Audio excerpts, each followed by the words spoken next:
Thanks for joining us. I'm Chris Ensing. Katarina's away tonight. Here's what's making news right now. I think any space is a starting point, whether it's big or not. It's very, very much needed in our community, and it'll save lives. We've had it to where our food costs have gone up between 5 to 15%. So some of our specials, like our all-you-can-eat, haven't come back yet because it's just not feasible at the moment. We're just trying to give back to the community, give back to where we live, our earth, and do something positive. The rising cost of food is coming down hard on everyone, and with the increasing price of essential items, bars and restaurants, they need to adapt. But as Ashta Shetty reports, it'll likely be diners that are eating those extra costs. This sports bar has stuck with its menu for a long time, but that'll be changing now for the first time in 5 years. I have to move my prices up, obviously. I haven't been able to hold it off this long, but it just keeps getting more and more expensive. So basically, I had to up my liquor sales at one point. About 3 weeks ago, I put the prices up a bit, and now I'm moving towards putting the menu pricing in place. I'm thinking maybe a 15 to 25% increase. Another established pub in the city, downtown's Loose Goose, is dealing with the same issue. They first raised menu prices in January to keep up with the rising cost of food. Now, menu prices will be going up again. Right now, it's going to be what we're known for, our chicken wings and our oil. Chicken wing prices have gone up a lot because a lot of the factories had to shut down, or if there is a COVID outbreak, have to shut down in the future. Even with our beer costs, not just food, our beer costs have gone up another 5 to 10%. Windsor Kebab House serves takeout Persian food. It opened up during the pandemic a little over a year ago, and now the spike in food costs is hitting smaller shops like this particularly hard. To keep menu prices steady, the owner is buying more in bulk.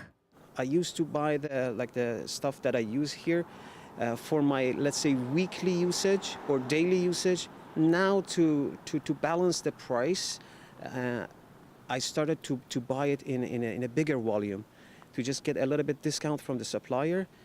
So this way, this is kind of, I'm spending more money, but again, I think this way I can a little bit levelize the price on the menu. Over at St. Clair College, the culinary management program is also eating up extra costs. Staff are hoping that cooking cost effectively will help make it up. That is a way of life in food, to save and, right, how can I repurpose, resave, reuse? How do I use that trim from this protein item, right? How do I freeze, save, preserve, like you said, that for chefs and cooks, it truly is a way of life. He says for them, food supply has also become unreliable.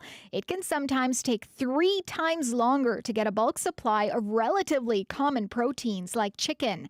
Ashta Shetty, CBC News, Windsor.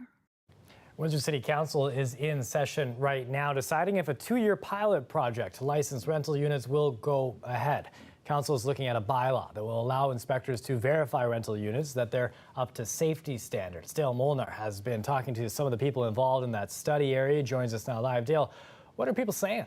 Well, Chris, the bylaw allows the city to be proactive and send in inspectors to look at places ahead of time to make sure rental units, such as ones usually rented by students, are safe and comply with all the codes. But the landlords who are opposed say the bylaw is unnecessary and the costs associated with licensing will just be passed on to the tenants. This is the location where Andrew Kreinbrink was killed.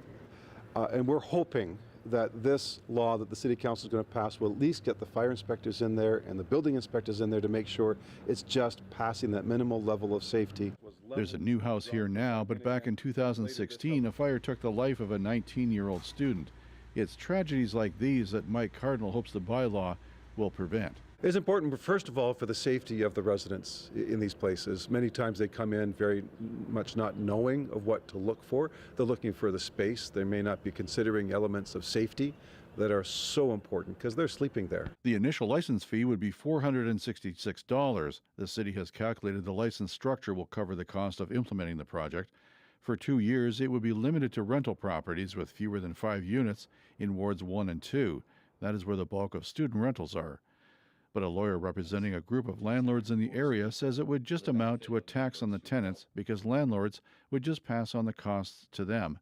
And he says the existing fire and building codes already protect the tenants.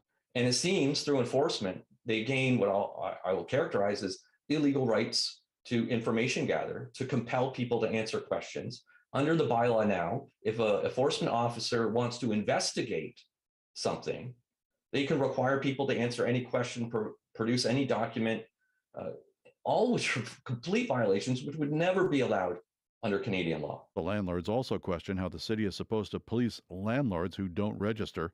Councillor Fabio Costante says neighbors can report bad apples to 311 and there will be more staff to deal with the complaints. I'm hopeful that after today's discussion, we'll see perhaps a scaling of added penalties if people don't report, and that could be an incentive in and of itself to register. And what I would say to the landlords that are playing by the rules is it's better to invest in a community if you're going to be a landlord, you're going to rent out property, knowing that there's a residential rental license bylaw in place so that all actors in this marketplace are playing by the same rules. So, Chris, if council goes ahead with the bylaw tonight, it will likely not be implemented until the fall. Once the 2-year pilot is up, council will decide either to expand the licensing to the rest of the city or drop the licensing requirement altogether. Chris? Thanks, Dale. CBC's Dale Molnar live tonight.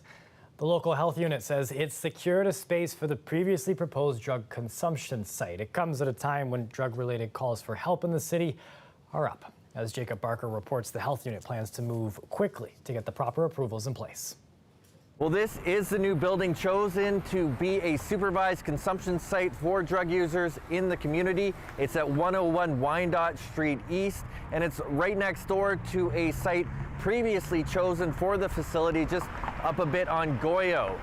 Now today, the CEO of the health unit still would not divulge exactly why the other building didn't work out, other than to say they just couldn't come to terms with that site. She did say that while this unit is smaller, it'll still get the job done. So when we started this process, we did an assessment of all sites that exist, in Ontario and across Canada, and looked at what was the space needs requirement that we would need, what was typical. The site at 101 Wyandotte, for example, is actually bigger than the site in Guelph. The one that, we've talked a lot about that we feel is, a nice gold standard.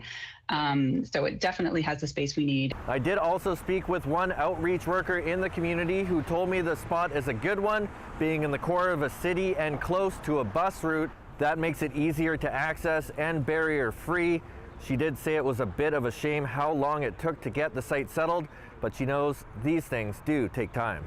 It's going to save lives. We're in a crazy poison drug supply epidemic here and all over the world, really. So for our community, it means another resource, a good stepping stone for substance users to get the education, the resources they need at a very dire time. Now, the health unit does need to submit federal and provincial applications, but it is also making an immediate application, one that would give them a time-limited exemption from drug laws and allow them to set up quicker. So while they do wait for that to go through, they're hoping to be in this building by May to start with the site preparations.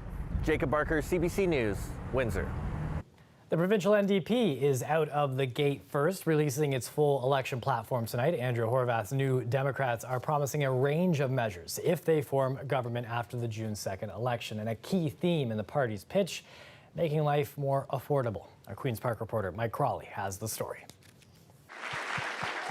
Some pandemic elbow bumps with candidates as Andrea Horwath launches her 2022 campaign platform and lays out what an NDP government would do. This is our vision to make life better for people in Ontario now and finally start to fix the things that matter most. The NDP's platform emphasizes fixing the health system, including big promises on mental health, covering therapy and counseling costs through OHIP. There's a promise of universal pharmacare to cover the cost of all medications, as well as public dental coverage, even before any federal programs kick in. We're going to tackle the cost of living, Make sure you don't have to shell out for necessities like prescription drugs and dental care. Rather than pitching these as new social programs, Horvath is framing them as ways to save people money. We're looking forward to being able to make sure that folks can have a more affordable life in Ontario. We're seeing some old ideas, but adapted with today's vocabulary to try to attract the electorate's interest. The NDP platform promises low and middle income households a 4-year income tax freeze and opens the door to unspecified tax hikes on corporations and high income earners. We're going to ask those who have the most ability to pay to do exactly that and ensure that middle income and lower income families have no increases in their taxes because they simply cannot afford it. Although the NDP's platform does list the costs of all of their promises, it does not contain a full fiscal plan. Horvath says that will come, but only after the government delivers its budget on Thursday. We decided that when Doug Ford figured he was going to kick the budget down the road by about a month, that people in Ontario deserve to know at the beginning of an election what the plans are of the various parties. This is Andrea Horvath's 4th campaign as NDP leader. She has increased the party's seat count in each successive election. But even doing that yet again won't really be a reason to celebrate unless she forms government this time. Mike Crawley, CBC News, Toronto.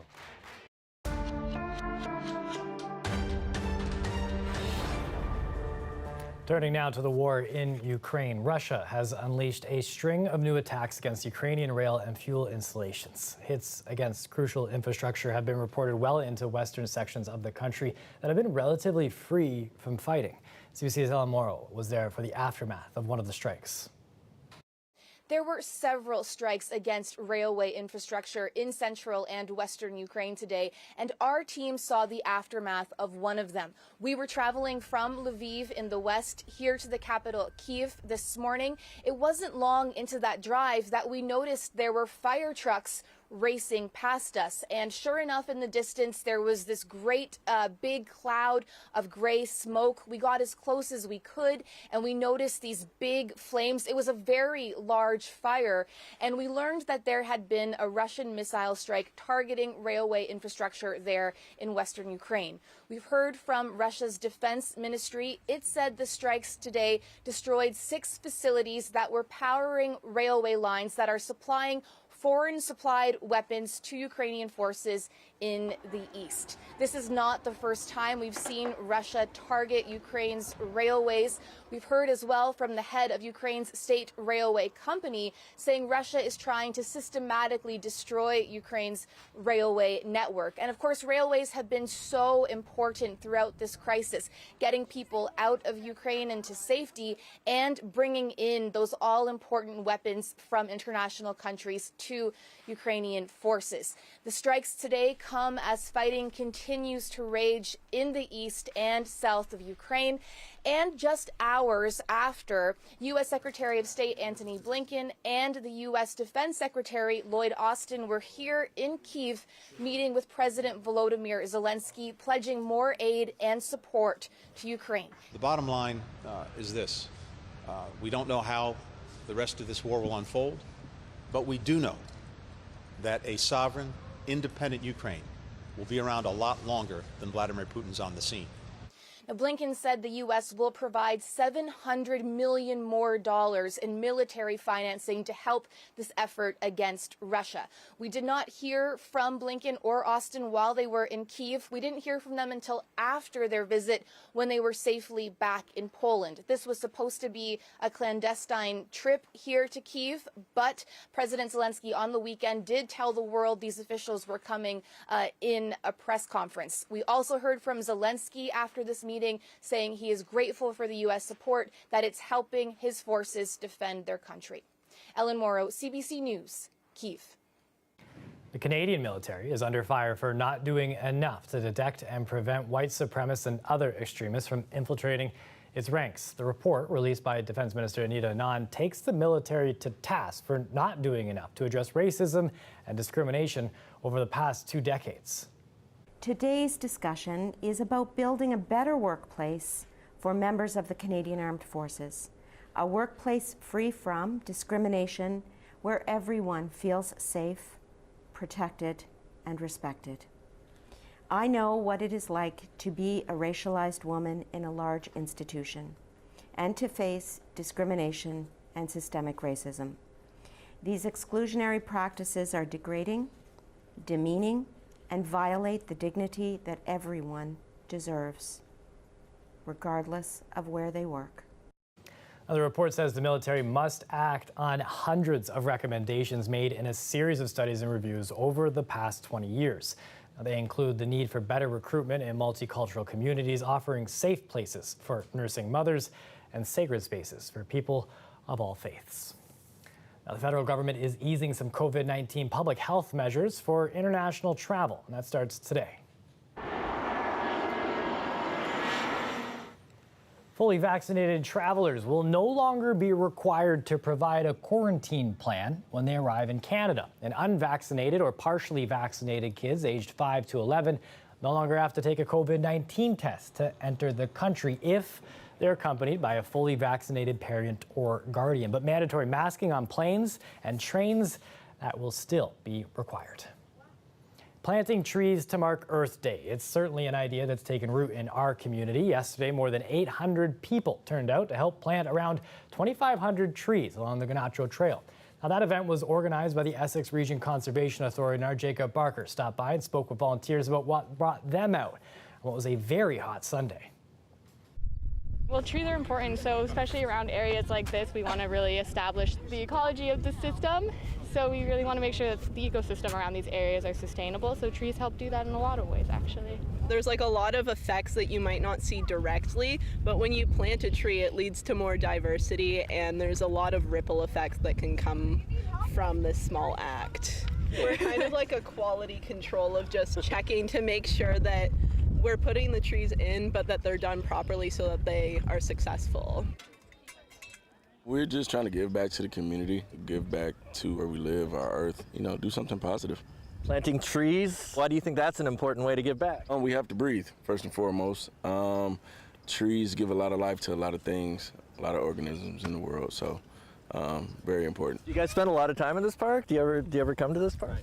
I always come here to hang with my friends or go to the pump track down here. So it's nice to be able to add to the park, I guess. Yes. I feel amazing. Finally get to come out after the pandemic and spend time with the family. It's amazing. Plant trees, make sure every tree has enough mulch so the tree can survive afterwards everyone's gone, right? Because the survival rates were low from last year. So we're going around making sure, doing a quality check on all the trees. Our area has one of the lowest, forest covers, and we just want to make the area greener. I think trees are a great way to help cleanse the environment, take out the CO2. Since we already know, we got training for this, so we know what to do. We'll come out next year. We'll help everyone out. Love to see the way that people are willing to give back, help out, especially on a Sunday like that one. Today was a Monday that follows when you have a good Sunday. Kind of gloomy this morning, but sunny out right now. Could be a nice sunset. Nick Cirkovich with the forecast for this week. Up next.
You're going to want to take a look at this. One of our viewers was out by the Ambassador Bridge this morning and sent along a video spotting a little guy in the water. Eric St. Marie, who took the video, swears that it's a river otter. Our video producer, Mike, thinks it's a mink.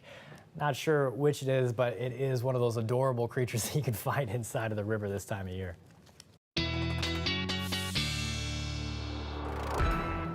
Mink, otter, who knows? But there was a gray sky over the river today, starting to clear up right now. A good time to bring in Nick Circovich to see what we got in our future here. Hey there, Chris. Well, some pretty epic temperatures this weekend. Windsor hitting 26, 27 degrees over the weekend.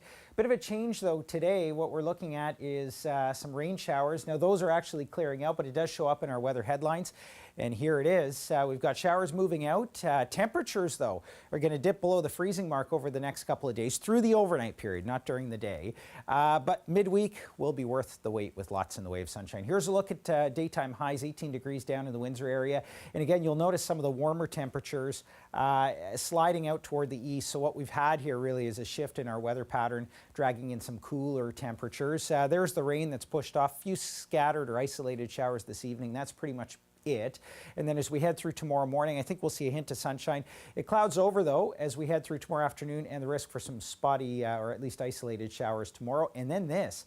That looks ugly. The blue is actually some flurries that we're looking at as we move through Wednesday morning, and this just with those temperatures dipping down below the zero mark. Doesn't last, though. I think some areas in the lee of Lake Huron, though, could accumulate a centimeter or so of snow, but down in Windsor, it just looks like a few flurries. That clears out, sunshine and the day on Wednesday, and then warmer temperatures and lots of sunshine as we move toward the end of the week.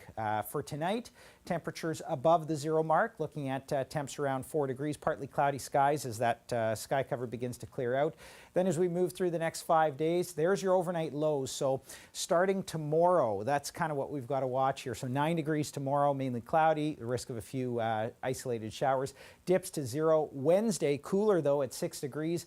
-1 though through the overnight, and that's where your flurries are going to be is sort of Wednesday morning. And then we've got the sunshine moving in, double-digit temperatures back up around seasonal, and lots in the way of bright sunny skies as we end off the week. Chris. Now, if we don't talk about the flurries, they won't come. Isn't that the way that works out? DNA testing on tusks is going to help people track down poachers. We'll show you how next.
The world's richest person has made a multi-billion-dollar deal to buy Twitter.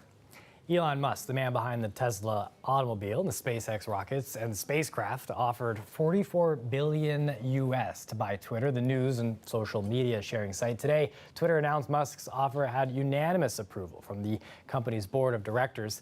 The deal is expected to close this year, subject to approval, and it will make Twitter a privately held company. In a statement on Twitter, of course, Musk described the site as the digital town square and that he looked forward to unlocking its potential. Poachers are continuing to devastate the population of African elephants at a high rate. Researchers, they're now using science to help crack down on poaching and the illegal ivory trade. They're conducting DNA testing on tusks from seized ivory shipments, which helps to identify the geographic location where the elephants were killed. It also helps connect the seized tusks to the criminal organizations behind the trafficking. There are about 415,000 elephants in Africa today, and we estimate that close to 50,000 elephants are being killed each year. We did genetic work to determine the origin of the ivory in the shipments, and then we were able to connect ivory tusks from the same elephant as well as from close relatives that were coming out of the same port of export. And in doing that, we were able to show that individual transnational criminal organizations were responsible for large numbers of shipments and highly connected to one another. Once the ivory leaves their hands and gets out of Africa, it becomes so difficult to trace. But if they've been operating for years and this whole network of poachers and middlemen below them are all feeding their tusks up to the same guy, if you take him out, then there's nobody to buy the tusks from the poachers. In almost all these cases, the prosecution is trying them for one shipment at a time. And that creates a tremendous opportunity for corrupt people in power in the country to sabotage the investigation. Over time, it gets harder to find the elephants, so the percentage of the population being poached is going to diminish. And they're going to go extinct if it continues at this rate. That's it for CBC Windsor News. Don't forget, for news anytime, you can go on our website, cbc.ca/Windsor. We're on social media too, so you can find us on Facebook, Twitter, and Instagram. The Rick Mercer Report is up next. Thanks for watching. Have a great night.